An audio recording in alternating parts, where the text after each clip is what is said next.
3, 2.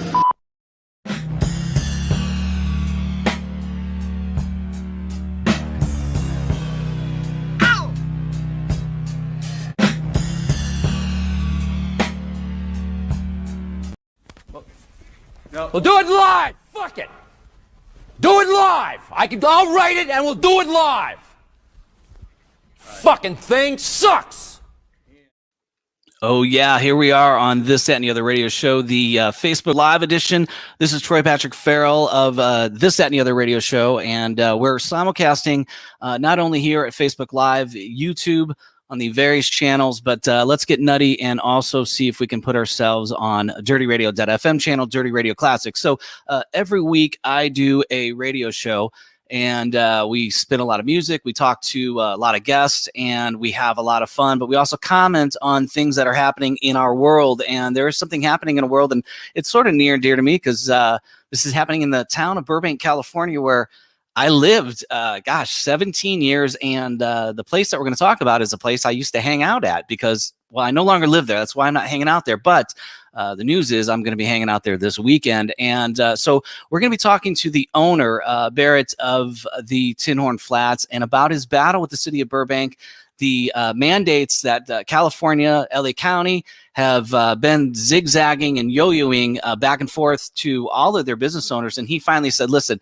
you guys figure out what you're going to do. I'm going to open up my restaurant, and I'm going to serve food for people. And if they don't want to come, they don't have to come. Well, people are coming, folks, and that's what's happening. So we're going to have Baret on a little bit. I'm going to give you a little backstory here on some of the news clips that have been happening. So as of today, and I'm going to be all over the place, but, it started off with, getting some fines, getting their permits removed. And if I misspeak, the owner's going to correct me on this. Ultimately, their power was disconnected, phones disconnected, and today they locked the doors. But there's a chance they might be open. We're going to find out about that. But let's check this little news clip. This is from today, folks. This might kind of summarize what's going on. And we're going to have Baret on a little bit, but I want to just bring you up to speed because we've got listeners and viewers from all over the place, and they're going, what is Tinhorn Flats? Why does this matter to me? This matters to you because this could happen to your favorite place, or it can happen to your not favorite place. It's not about whether you like the place or not. It's about what's going on, folks. And this is happening while we all sit back and let it happen. So you get to decide whether you want to continue to do that or not. And we're going to find out why Baret is fighting City Hall. They say you can't fight City Hall. A little bit of the, what is that? The something in the Goliath. I should know that. I think I said this in something earlier today, but anyway, he's going up against Goliath, and we're going to see what's happening. Let's get updated on the happenings here at Tinhorn Flats today. And we were here, Tony and Roxia, when it did happen. In fact, we're still waiting to hear from the owner of Tinhorn Flats. We reached out to him this morning to see what will be his next move. We have yet to hear from him, but this is what it looks like this morning. In fact, this was a restaurant that was open late last night, and then when we came here this morning, we watched as the doors were padlocked by the city of Burbank. In fact, we have some pictures of that. This was done when it was still dark this morning under the watchful eye of police officers. It was just yesterday that a judge ruled that the city could padlock these doors for its repeated defiance of public health orders. The owner had gotten word of this, so he changed the doors so that there would be no knobs or handles to padlock, but the city then used latches. This is on top of what happened over the weekend. Burbank officials cut power to the restaurant. The owner brought in generators and continued to serve beer and burgers. They used a barbecue. Despite the county's move into the red tier that allows for limited indoor dining, the county public health department and the Burbank City Council had previously revoked its permits because of its defiance. And now another hearing is scheduled for March the 26th on whether a temporary restraining order should be extended against this restaurant and whether the owners should have to pay $1,500 in fines. So this tit for tat, this escalation continues.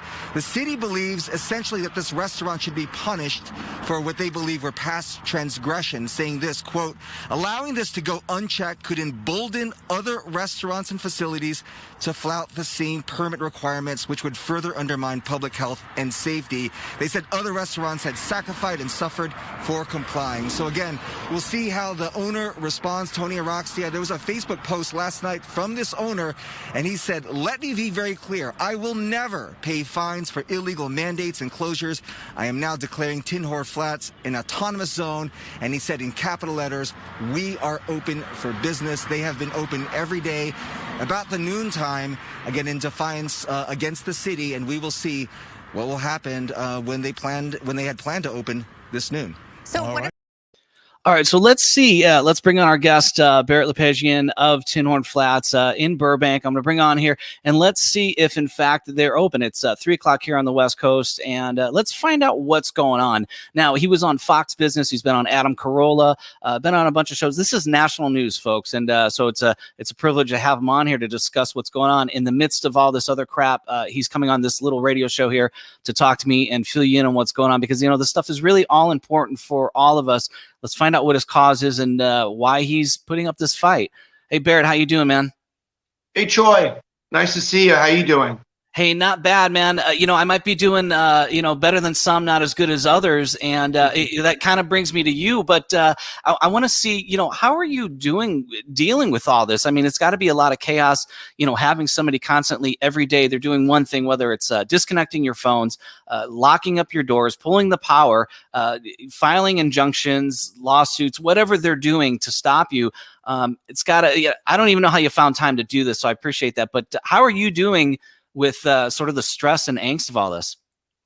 I try and take it in stride. I mean, it is very consuming, and then it's just sort of it's a different playbook every day, because I'm never sure exactly what they're going to do, and then I got to react with what I got to do. Then of course it's not just about me anymore. It's just I've got 2 kids that run it. I've got a 20-year-old son and a 25-year-old daughter, and at the end of the day, I'm just not going to let them bully me. That's the bottom line here. I mean, their whole reasoning for what they're doing is just so off. I mean, they're going, just on the flip of decisions and ideas. They have no science. They've never had any science, and there's really no rhyme or reason for shutting down any businesses or telling people they got to stay home. I mean, that being said, I'm actually doing fine. It's a little bit surreal. I just go through it day by day and just try and make some reasonably good decisions for everybody involved, except for the Chamber of Commerce, not the Chamber of Commerce, but the City Council. I mean, it's unbelievable. I mean, it's really it's stunning, I would say. Yeah, let's run back, say 6-8 months ago when, I don't know how long the mandates have been, sort of fluctuating in the state of California. But how long have you been playing ball with the mandates before you finally said, man, this is just getting ridiculous. I feel like, at the end of this maze here, there's not going to be any cheese for me. But how long did you finally go until you said, you know what? Enough. This is how I'm going to do it. And then how did you let it be known to them that you were going to be defying, or did they happen to get a complaint or something? How did you get on the radar?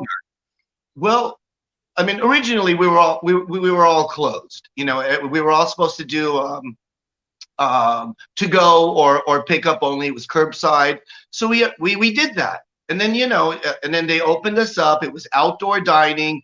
A lot of restaurants spent a lot of money on plastic coverings and, on temperature this and that. And I mean, we all complied. We all did whatever we had to do to be trying to pay our bills, and keep in mind, the bills don't go away. Your rent doesn't go away. The cable bill doesn't go away. The insurance doesn't go away. And that's all constant. Sure. So we all did everything. Then all of a sudden, out of nowhere, they closed us completely down. And that's when, I took a couple days off. I think it was a Monday. And I just decided, no, I'm not going to do this anymore. They can't even justify why we're doing this. And then even if they can, I mean, where is some kind of support? Any support? Hey, look, we'll give you some tax benefits or down the line, we can do this for you. No, man, you got to understand something. There was nothing. Like, you're going to close.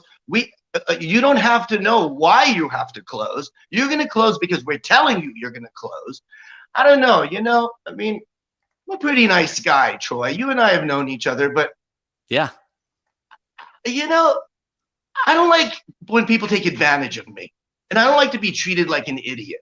I just don't. And I just really felt like this thing was way beyond any kind of real common sense. So I called up my kids. I said, guys, look, we're opening. you know, with your permission, as long as you guys are cool with this, I mean, this is ridiculous. You know, someone's got to open. I don't think too many other people are, but maybe if we open, we'll get some other people opening and we'll play it by the rules. You know, we'll mask up like they wanted.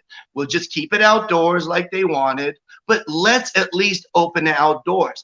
One other thing, Troy, when you're just doing to-go dining, Sure. that's the fastest road to death for a restaurant. Because first of all, dealing with, you know, the different services, you know, those guys are taking 20, 30%. Okay. 20, 30% is nowhere near any kind of a profit margin that a restaurant or, you know, anyone in that industry does. So you're immediately starting at the starting line from a loss. Yeah. Then you put on, and now you're staffed up too. If you get a rush of orders right at lunch, you can't let your customers down. So you got to have enough people, enough cooks, enough people taking the orders. So it's just loss on loss is my point, you know? So that's what we did. I just, then I just posted on Facebook, on social media, you know, Facebook and Instagram. And I just said, guys, you know what? I can't do this. I'm opening. And, you know, if you want to support me, you can. And if you don't want to support me, you don't have to. You know, if you're afraid of what's going on and you don't want to leave the house, you know, I can appreciate that, whatever. But if you want to come in and sit outside, we're going to provide that service for you.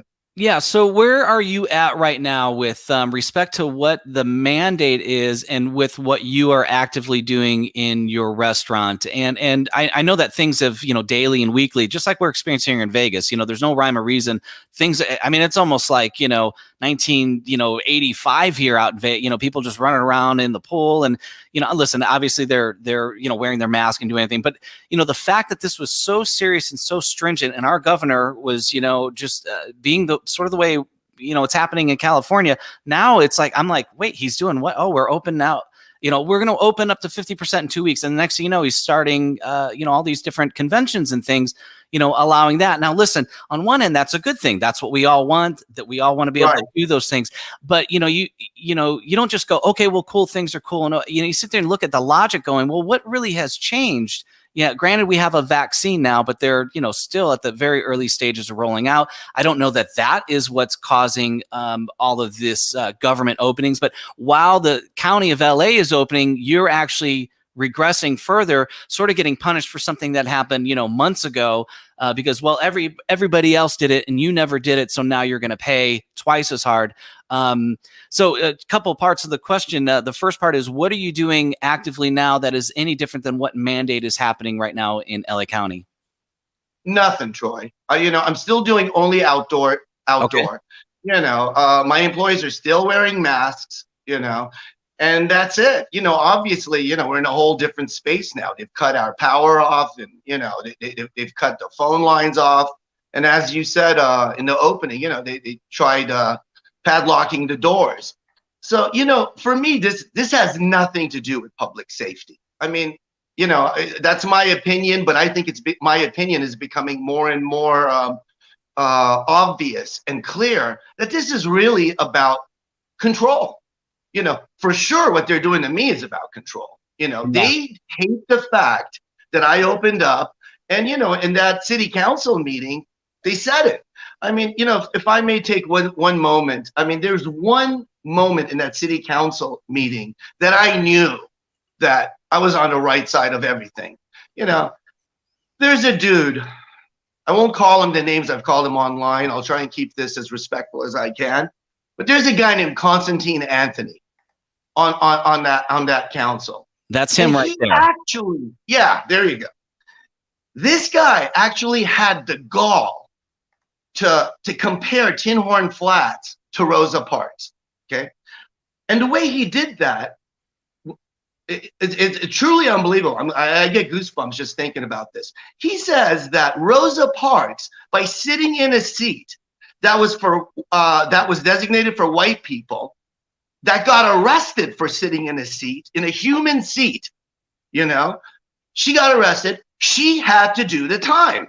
That's how this guy was justifying why they should close down Tinhorn Flats. I mean, close down meaning take away my CUP.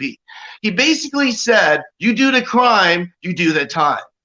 Well, my response to that is it takes a man not to do that. It's to call out morality. And I mean, for me, it's common sense. When a human being sits on a bus that's designed for anybody, if the laws are so screwed up, if the laws are so immoral, I mean, and we're not talking about shades of gray here. I mean, we're talking about sin. Okay, you're absolutely in every way lowering this human being down to a level that's ungodly. Okay, that's not something you penalize somebody for. That's where, as lawmakers, you say, hold on, there's something very wrong here. You know, what is going on here? So to me, the second he compared me to Rosa Parks, which in some strange way was this amazing, I mean, I was so flattered, but man, it pissed me off, Troy. That's all I can say. That's where I knew I'm going to take this to the head. I mean, if this, I can't help it. If this bozo really feels like that, then let me tell you how I feel about it. And how I feel about it is none of those guys on that city council in any way is going to close down my business without me literally going down with a very serious fight. That's where I'm at with this thing. So where do we stand today? We saw at the top of the show here that the news was there while they were trying to get creative with padlocking of the doors. Now I saw that you guys were talking about when there were some threats of losing or having your doors shut. You guys actually pulled, from what I understand, the doors off. But I mean, right there, I'm looking at the picture of the saloon. I mean, those are classic doors. That's when you walk into Tinhorn Flats, that is the way you get in there. Granted, now you guys have added signs talking about, social distancing and masking and whatnot and the rules, but you guys had those doors removed. And then it looks like, today they put on, some creative padlocks, and that one there looks open. So where are you guys at today? Because you guys have been kind of opening around noon Pacific Standard Time still, since everything's been shut down, the power's been cut, the phone's been cut. Are you guys open today? Are you guys serving burgers and drinks? Okay, the fast answer to that is yes, we're open. But the story with the doors is it's kind of funny in a sad way. So we did pull the doors, and then we reached out for security to come in, guards. And I mean, our supporters are just beyond anything I can explain to you. They've been so supportive, both financially and morally. And I mean, it's been, in 56 years, this is the most humbling experience I've ever been through. But we couldn't get guards there quick enough. You know, and I mean, we were going to leave the doors wide open. Anyone could come in. I mean, try padlocking doors that don't exist, right? Yeah, sure. But then I think around 11 or 12 o'clock at night, my son was just exhausted. And he put the doors back. He's like, Dad, I got to go home. I got no guards. I can't just leave the place like this. Let me deal with this tomorrow, Yeah. So that's what happened. They put the doors back. We didn't have the support yet. Everything happened too fast. So, that video you showed, I had not seen that. That was the first time I was watching it. Yeah, that was video of those guys actually putting the locks on before the sun came up. Yeah. I didn't know that was, caught on camera. But, my son showed up and, supporters came in and they broke the locks off and we're open. I've seen pictures of the party going on there today, I mean, we still have gas. They haven't cut our gas. And then, and we still have running water. So, I mean, which to be honest, those are your two most important things. I probably shouldn't say that because now I'm giving these guys ideas. Right. But I mean, regardless, they can shut all that off and I will figure out ways. I'll get a water truck outside. My GoFundMe page is doing fine. I have money to spend on guards and water. And trust me, I'm not planning on keeping a penny of that money. Every cent of that money is going to go to fight this and to protect myself on whichever level, to protect myself, my kids, and my employees. But more than that, it's just like this. You said something at the beginning of the show. This really is for all of us. I mean, I beg people out there, even the people, emailing me really horrible things, like really bad things, just threatening me, threatening my family, threatening my business, like I would reach out to them and say, look, we're in a very divisive moment in our history here. But for 1 second, put yourself in my shoes. And yeah, maybe they'll say, yeah, well, I would have closed. Well, I wouldn't. Okay. And if you're American, if you're a proud American, so am I. I choose not to close. That's what, I mean, our decisions are all based upon lawful things. I mean, we vote for things, we don't go off of mandates, or if some sick governor that doesn't even follow his own, rules, I can't even call them laws, his own regulations. I mean, they're seen outside in public doing all the things that us peons aren't supposed to do. Again, to me, this is all insulting. I can't believe more people aren't insulted. The people that are supporting me sure seem to be insulted. They seem to be thinking the same way. I'm just really sad that there's so many people that aren't insulted and they think this is okay. Another thing, I mean, it's like, I don't want to get super controversial here, but that's why I wanted to come on here. I mean, we've been friends for a long time, and, I'm going to go so far as to say, this is going to be super unpopular. Dude, there's no 500,000 people dead. They're bullshitting us. It's just, again, this isn't about health here. This is about control. It's about fear and control. And, a lot of people that are scared, they're not bad people. They're just scared, they're just, everybody's different. Some people have a different take on life. Hey, I'm going to go out and I don't care, and then you have other people that are very cautious. They're conservative, not fiscally or politically. They're just a conservative person. They're just, so I respect it all. But at some point, they're hurting Americans in general.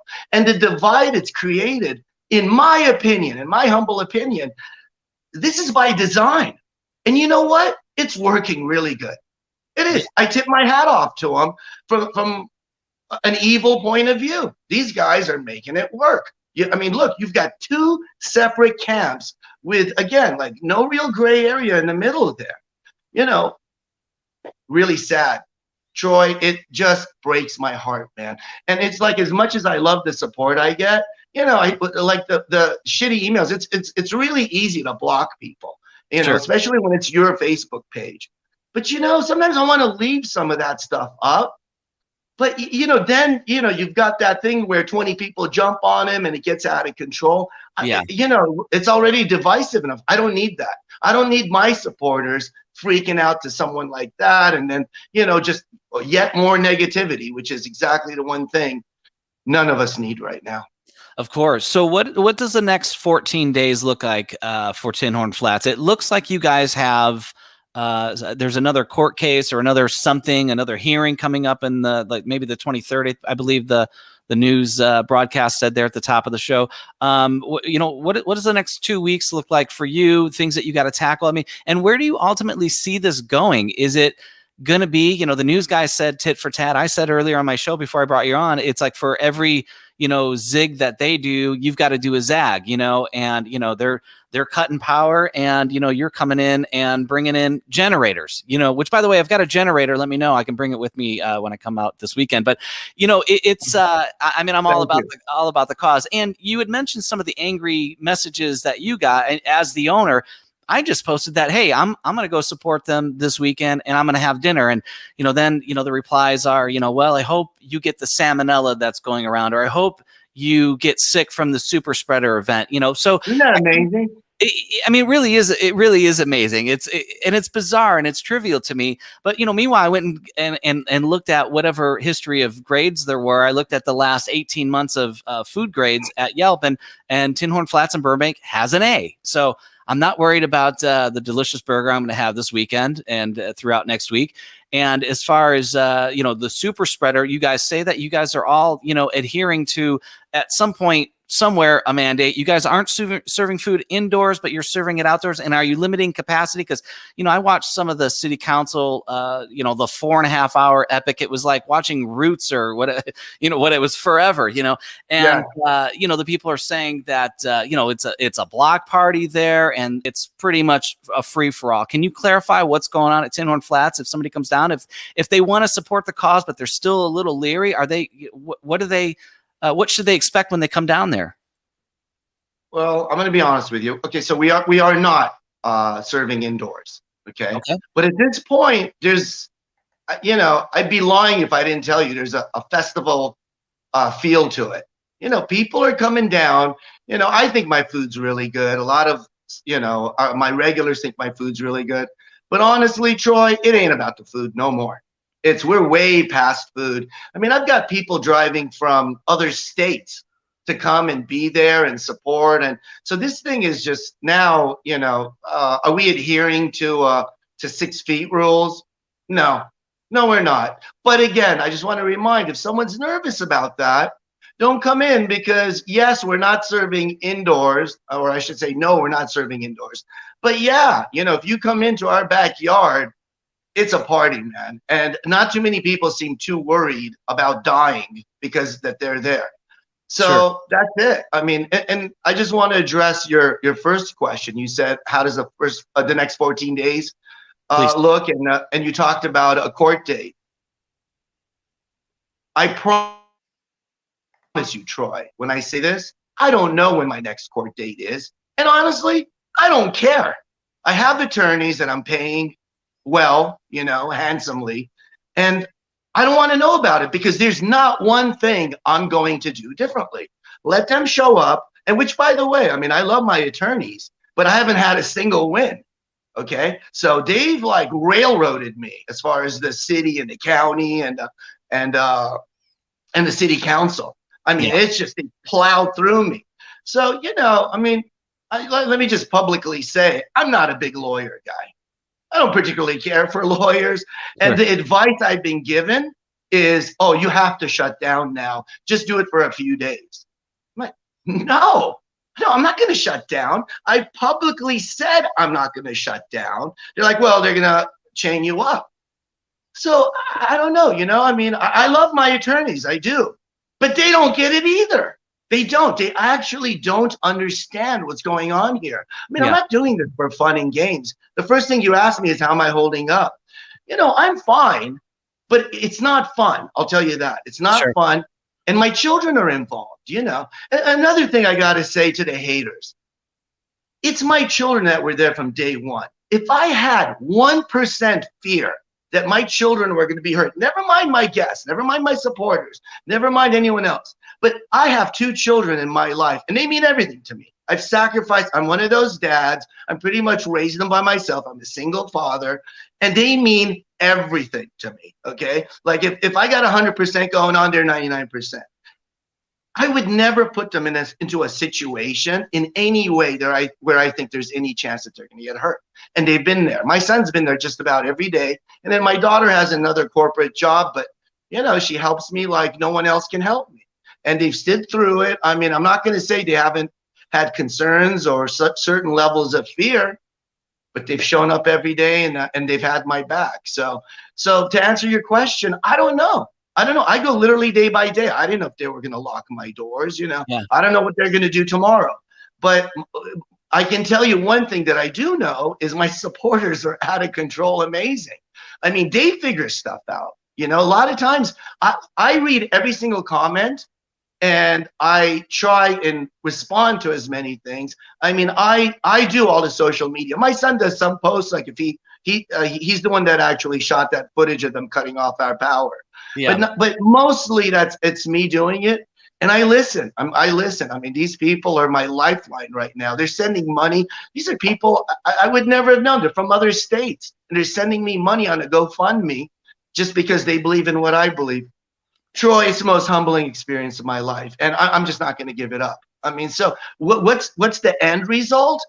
I don't know, man. I'm not quite sure how they can stop me from entering that building. I mean, if I have to saw a hole in the side, I'm on a corner there. I will saw a hole. My supporters have like 17-inch blades and so on, that they talk about. Dude, I'll put a doorway in. And then if they lock that up, I'm going to put another doorway in. I'm not going to stop until something really happens that really stops me. I mean, I don't want to go there, but as long as I'm up and going, I ain't stopping. That's where we're at. So I'm going to put a picture up of somebody that recently made a ruling. Fill me in on maybe the first two words that come to your mind when you see this guy, and what the status of the ruling that he recently made here. It's Judge Beckloff. Can you fill us in as to what that recent ruling was? And well, of course, the first two words that come to your mind when you see that gentleman there. The first two words. I don't want to be like that, Troy. But this is what to be honest, I've never heard of a judge before these few days, And what I do know about the judge is what my attorneys have told me. And let me be very careful here. It wasn't positive. So I knew he was going to be part of a railroad right over me. So his story, as told to me by my attorneys, was there's a church called Grace Community Church, which by some strange way, I actually have contact with them. In my photo lab days with my family, like I'm talking about 30 years ago, they were a customer of ours. So it's all sort of surreal how it all ties together. But this man, and I'm not going to call him a judge because he ain't my judge, okay? But this guy that thinks he's a judge actually negated this house of worship from opening. So we knew this guy is not a friendly guy to free speech, to what I consider American values. Let's say sure. that. Yeah, so nothing that he's done was surprising. I was told, like, look, if we can't change this guy somehow, file for a continuance and then try and get another judge, which of course I knew none of that was going to happen. And then he did exactly what I was told he's going to do. So a lot of this is very predictable, which in a strange way makes it a little easier to digest, when everything's a surprise every minute. These guys are really predictable, Troy. Like the reasons why they're coming at us are very obvious. This is punishment. Sure. They're so pissed. They are. They're locking my doors. They're cutting off my power. This is stuff you saw in other countries. I'm not going to start naming countries, but we know what those countries are. Where, sure. And I just want to say one other thing. Yeah. You're talking to a guy that's paid a disproportionate amount of taxes in his life. Okay. I've put out in one check, okay, in my life, when my mother and father died super untimely, they didn't have things set in place. And I had to cough up a 7-figure check that my brother and I did not have in taxes to the IRS, in death taxes. And keep in mind, this was a business that my brother and I helped build. This was after-tax money. So we went, and of course, and it was sort of a similar situation. IRS was telling us, we're going to take your cars, we're going to come after your houses, literally. I don't know if anyone's seen an IRS letter. And by the way, I've never been late at that. This was in 05, 06, and then is when my parents died. This was like 07, 08. So the kind of letters I was getting were like unbelievable. It's like, wow, okay, you hear about these letters, but you actually never know about them, with the little heading IRS, Yeah. So anyway, so my brother and I had to scramble, sell all kinds of real estate that we had worked our butt off to buy over all the years cheap. And we came up with I have in my life signed one check for $1.1 million to the IRS. Okay. Wow. And which, by the way, I know this is going to sound really sick, but if my dear father had lived 3 months longer, Bush had implemented an estate tax where I would have owed zero. Of course, I never knew any of that. I'm not sitting there, but then when my attorney told me that on top of it, not only did I lose my mother, my father, but a huge chunk of the money that they helped my brother and I earn, I'm just going to say, I put my dues in. And whether I did or not, no citizen deserves what's happening to me. But I think, and I'm not saying I'm special, but I'm saying I've done my part in my life. Okay. I've paid I've had thousands of employees between the photo lab, which, by the way, the photo lab was between Hollywood Way and Buena Vista. So I have literally spent, my dad started that in 71. I've been between Hollywood Way and Buena Vista for 50 years. And that's no joke. Okay. And the only reason I bought Tinhorn Flats was because my family owned Lepejian Photo Lab. And we'd go there. I'd go there with my mom, with my dad, with clients, with fellow employees. And, that's where we'd go, grab a burger, have a couple beers, so when the opportunity became available, it was a no-brainer, Sure. So that's it, man. It's just like, it's really crazy to be in this situation now where, I'm trying to figure out how to cut pieces of my building open so I can go in and keep working. That's where we're at here. Yeah, so as we kind of find our way out here, because I'm sure you've got bigger fish to fry.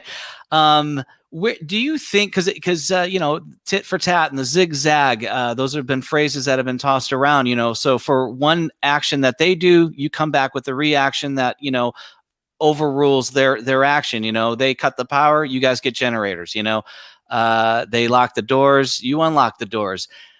How far do you think it's going to go? Number one, and how do you ultimately see this ending? Now, I'm sure that you hope to see it end a certain way where basically they would just back off and go, okay, well, whatever. I don't know. I mean, would there be a way that you would settle and just, pay a fine and go, okay, I was a naughty boy. I'm sorry. I didn't, but I didn't believe in what you guys are doing, but okay, let's just carry on. Cause we got bigger things to do in life here. I got burgers to sell and you got, whatever you guys do with the city council to do, how do you see this playing out ultimately?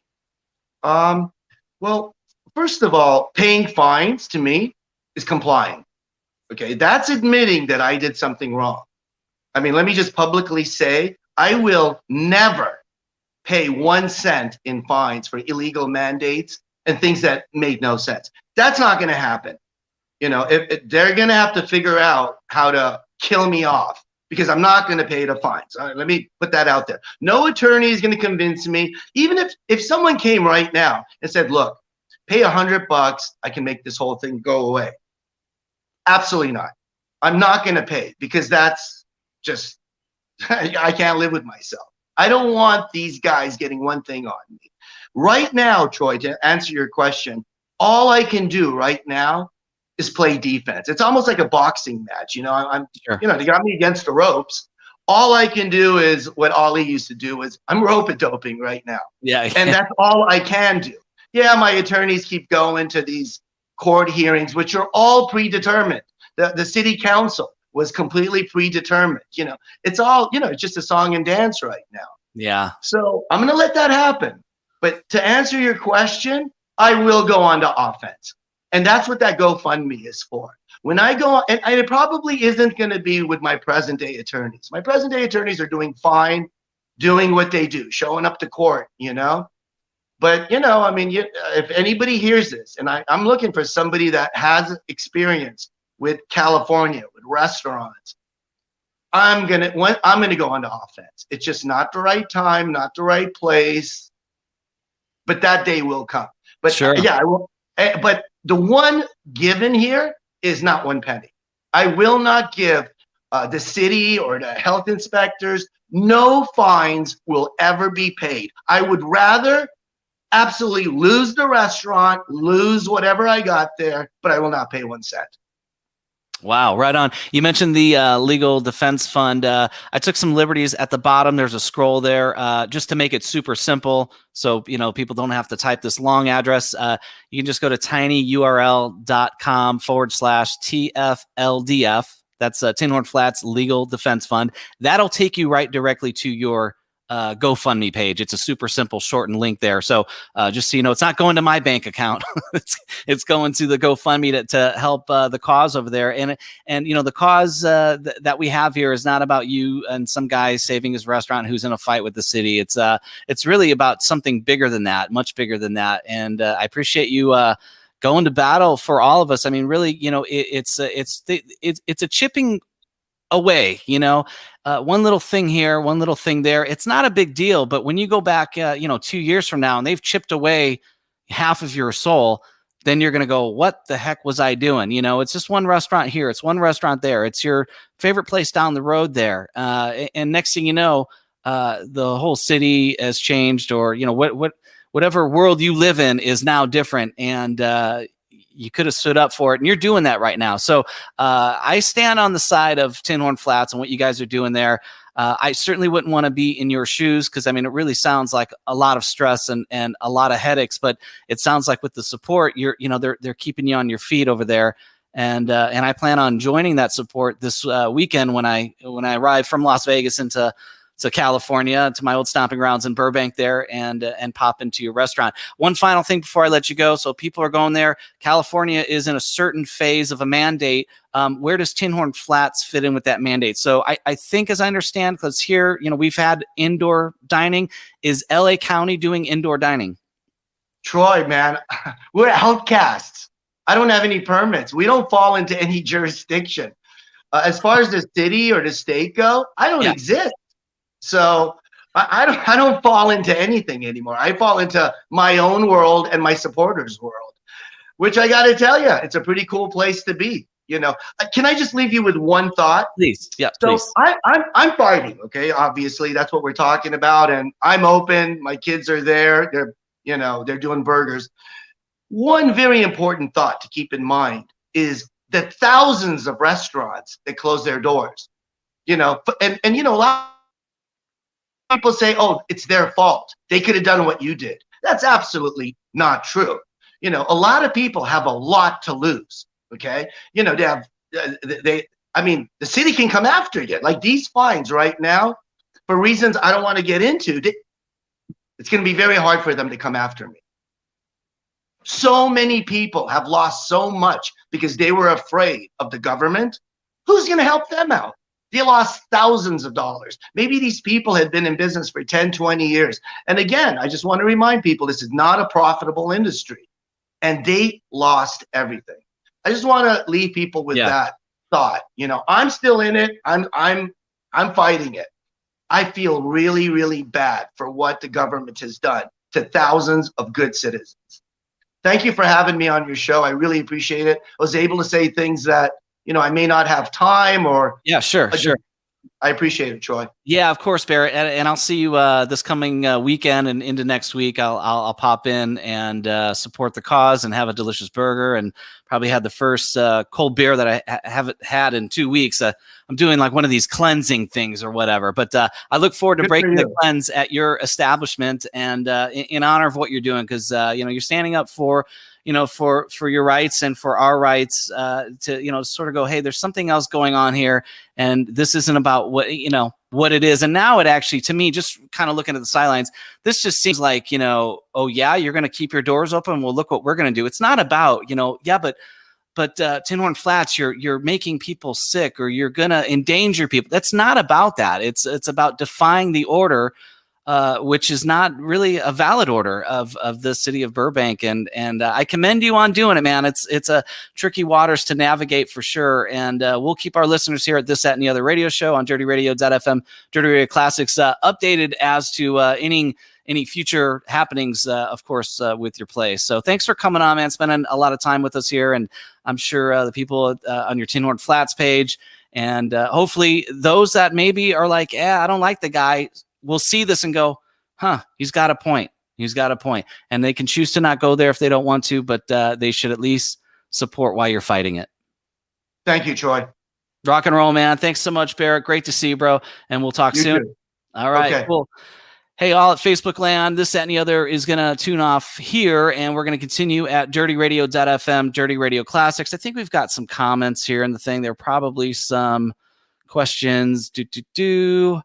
But I probably should have looked at these before we let our guests go. But anyway, I don't do these Facebook Live things because they can be a little tricky as we're running a radio show here at the same time. So I'm going to go ahead and tune out here. This, of course, will be archived on my Facebook /TTT.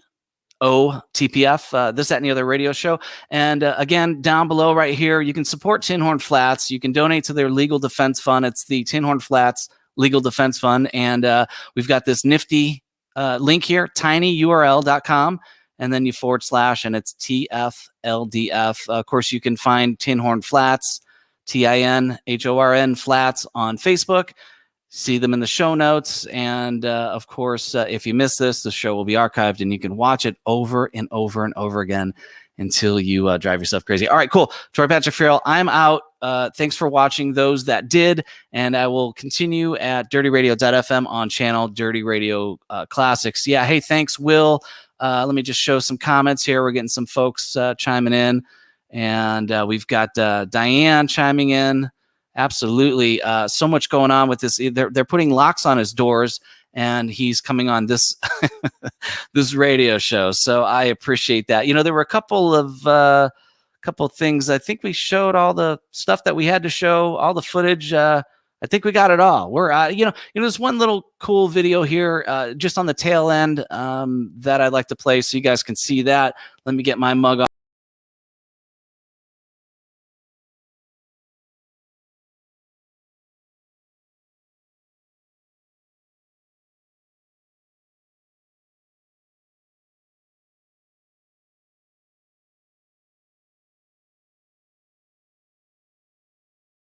After obediently complying with 7 months of shifting COVID restrictions, Tinhorn Flats restaurant in Burbank, California refused the city's demands to again close their outdoor dining in the second wave of Los Angeles lockdowns. Harassed relentlessly since October, Tinhorn Flats has been fined daily, hounded by the media, and stripped of their business permits. This weekend, City Council moved aggressively to disconnect their power, even though the Burbank lockdowns are already over. Despite the assaults from local government and the scolding media, the 20-year-old owner, Baret Lepejian, is sticking to his guns and refusing to close. Support has poured in from community residents and folks all across the country. Within hours of Burbank shutting down their power and phone lines, Tinhorn Flats powered up donated generators and started grilling burgers. Like so many other small business owners, this has grown to be bigger than just protecting employees' jobs. It's about principles. Lucas's fearless dedication to American freedom is something that should inspire and empower every one of us today.